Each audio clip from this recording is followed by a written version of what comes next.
All right, welcome back, folks, after that quick pause. Let's see, final order of business today. We are doing an introduction and a walkthrough on H 504, an act relating to the approval of amendments to the charter of the city of Rutland. And we have Representative Mary Howard here to chit chat with us before we get into a little bit more meat of the matter.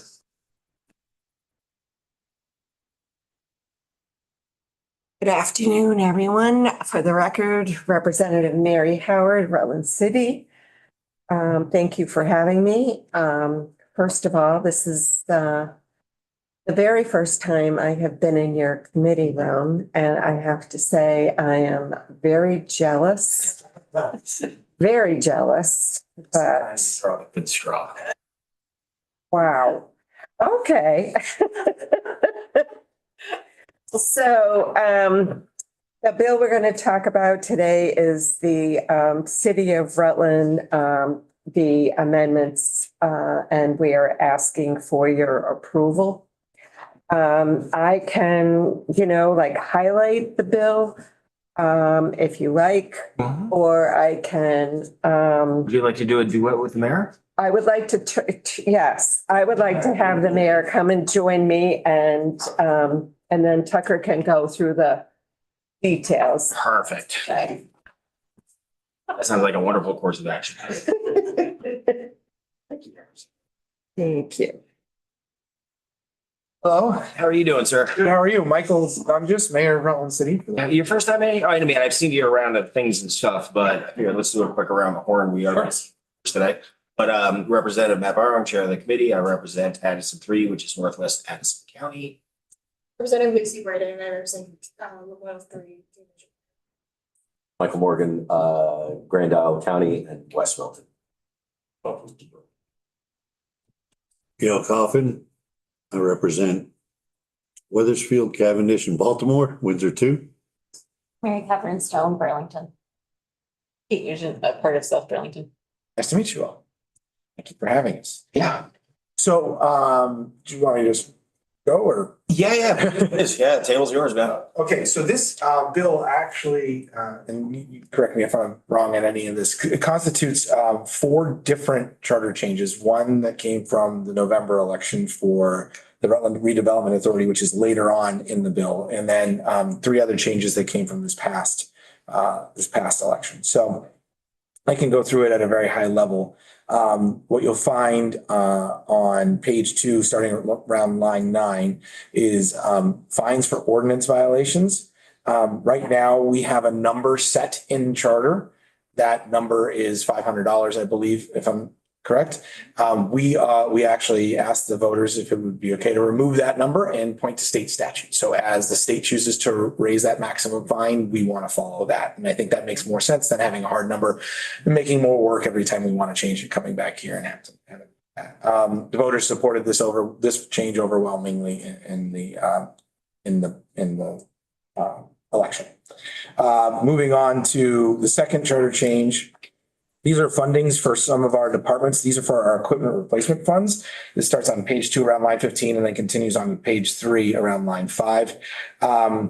The first one on line 5, we're increasing the amount that we're collecting for the fire equipment replacement fund. These are funds that go to like fire trucks and tires and equipment that the firefighters need to do their jobs. And just like everything else, the expenses on those have gone up over time. So we need to be able to fund that appropriately and not be in a deficit in other areas to do that. Starting on line 18, the police department, we're creating a new police department equipment replacement fund. So our police vehicles, we actually used to share the funds with Department of Public Works and with our rec department for the equipment replacement fund, because our police vehicles used to cost somewhere between $25,000 and $30,000 a vehicle. In our charter, we have to replace these vehicles every 3 years. It's a shall, not a may. And that's good for making sure we have good equipment. But now police vehicles are costing upwards of $75,000 per vehicle, fully equipped. It's extremely expensive. So this creates a new fund specifically for those police vehicles and funds that. Just a quick note that I caught for Ledge Council on line 13 on page 3. There's a line for police in the old fund. That was actually a strike through on our ballot. So police should be removed from that on line 13. Page 3. That was also overwhelmingly supported by the voters, those fund changes. And then on page 4, line 8, this is also a removal of another prescribed dollar amount. So there's a $3,000 cap for going out to bid. When compared to other municipalities in the state, most municipalities are somewhere between $20,000 to $50,000 when they go out to bid is their, limit, meaning that under 50,000 or 20,000, you can essentially pick the vendor of your choice because, for example, if you need to replace carpet's going to cost you $3,000 for any room. So not having to go out to bid for that. We remove that and we're moving that to that number to our purchasing policy because our purchasing policy is basically approved by the Board of Aldermen. So our Rutland's version of a select board gets to change that threshold. That also was approved overwhelmingly by the voters. And then the last one, as I mentioned, is the Rutland Redevelopment Authority. This is our redevelopment authority. It is a municipality in charter under the city charter. It collects our special benefits district tax and so on. And the RRA has historically been represented its board by a selection of the city treasurer, somebody from the Board of Aldermen, and then all city residents. But we have many property owners in the city that aren't residents of the city because of the way our city is laid out. So we wanted to give the opportunity for those property owners who are also taxpayers in the city to have a voice on the RRA. So this adds one opportunity out of the members of that board to be a property owner, also supported by the voters. And I would ask that this committee support this moving forward. Do you have vote totals for the foreign measures as independent items? I can have those in the next 10 minutes. I did not bring them. Or just email them to us? Yes, I'd be happy. Yeah, we're gonna have more conversations about it, but that's just a helpful thing for us to see the range of support. I would be happy to pass that along. Any questions for Rev. Howard or the mayor, or should we just shift over to council for the words? Words. Those nods lead me to believe we're more war ads, council. Thank you very much. Matt asked my question, vote totals. So I'll get them to you. Yeah. I think those are important. Great. I might even have them before we leave.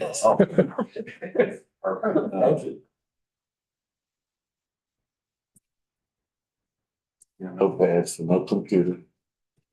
Yeah, not charged. Yes, it's a living. We're avoiding any potential shutdowns. Good afternoon, Tucker Anderson, Legislative Council. You should have in front of you H504, which proposes to approve proposals to amend the charter of the city of Rutland. I'll note up front that if you go to the handy dandy SharePoint that I sent to the entire committee, all of the Rutland City Charter materials that were certified to the Secretary of State by the city are already there for you. And I believe that the city did include the vote totals in the packets that were delivered to the Secretary of State. And I've updated that so that all of the charters that have been introduced so far, the packets are available for you to review. Moving through H504, we're going to jump right into section 2 because you've done so many charters by now that you know that section 1 just contains the approval and the date. So section 2 amends chapter 9 of title 24 appendix, which contains the charter of the city of Rutland. First, in section 5.3, there's language struck through referring to specific penalties that are associated with violations of ordinances, bylaws, or regulations. Is actually not a type of law that can be adopted at the local level. We're only talking about rules, bylaws, and ordinances, but they strike through both the imprisonment term cited here and the $500 limit on penalties and cross-reference 24 VSA section 1974 for your reference. 24 VSA section 1974 allows for municipalities to adopt either criminal or civil penalties, but not both associated with their ordinances specifically. The maximum penalty is $800 currently under section 1974.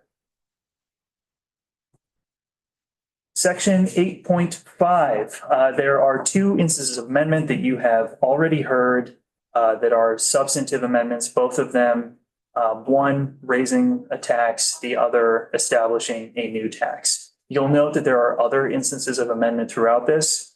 The city did such an excellent job with the new language that they correctly wrote out how to write a dollar figure according to the drafting guidelines under the Vermont statutes annotated. So I just went ahead and corrected all of the old language in the charter that didn't use the correct numerical structure for setting a dollar amount.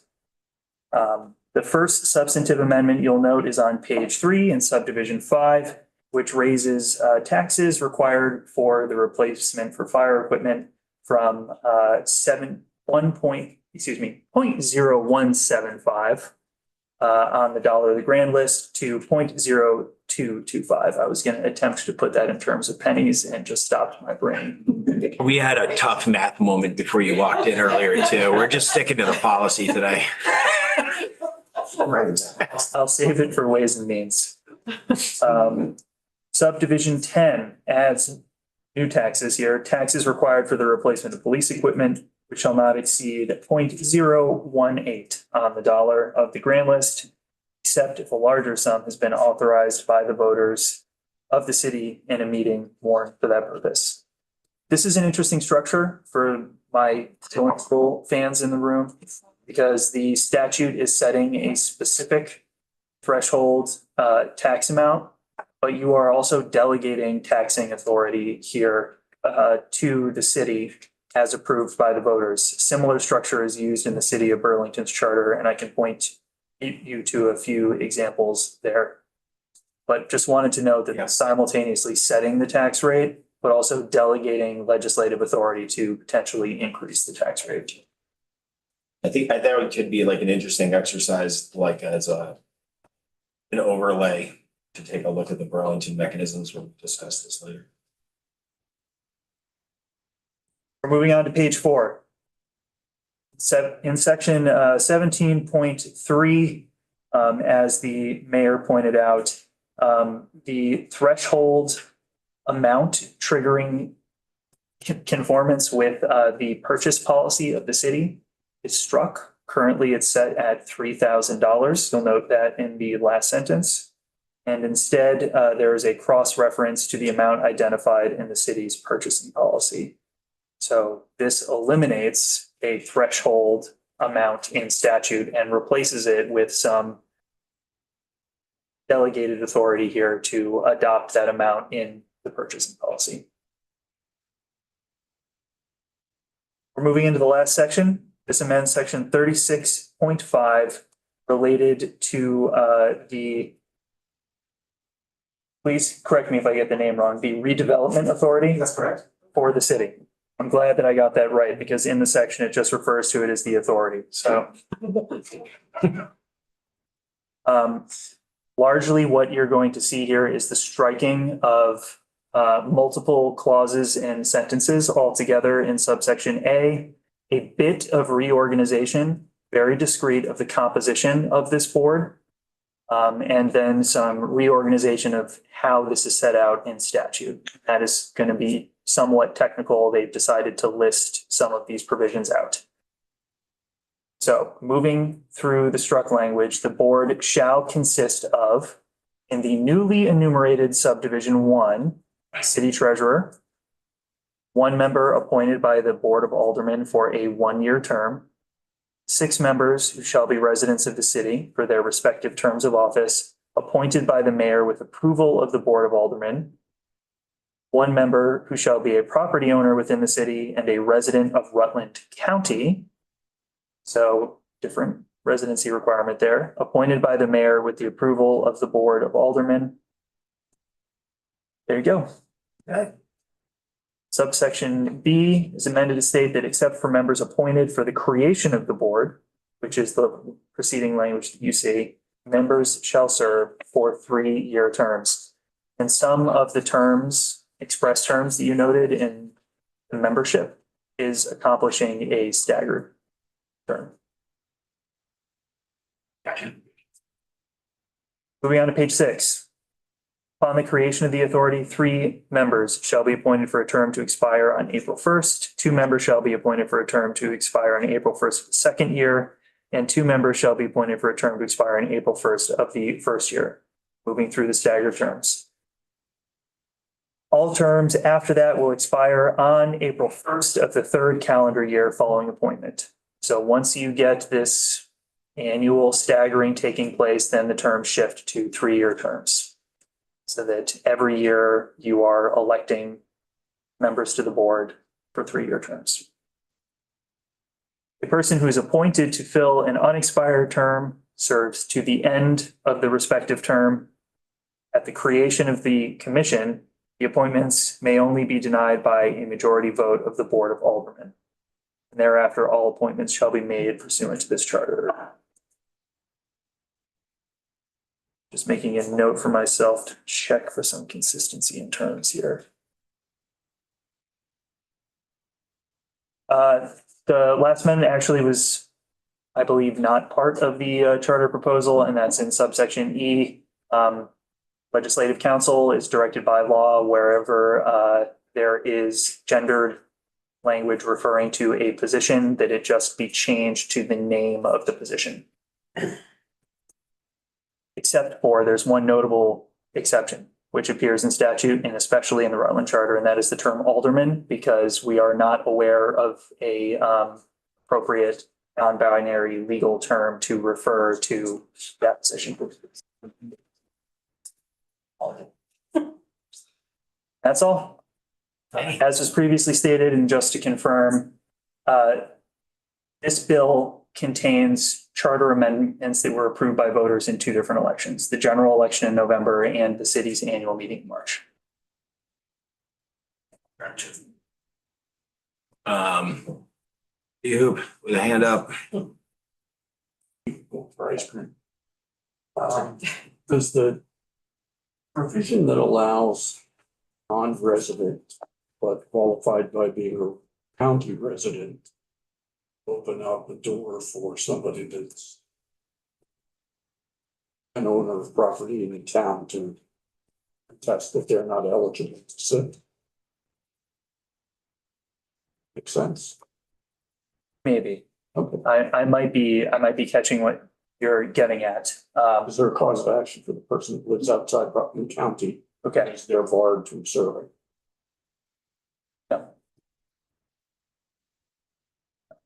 There's no inherent right to hold an office based on property ownership within a jurisdiction. Typically, it's tied to voting status. These are appointments, which can be set by, the qualifications can be set by statute. They designate a particular jurisdiction. Here, this doesn't chafe against any rights or privileges established in the Constitution that I'm aware of. And I would note that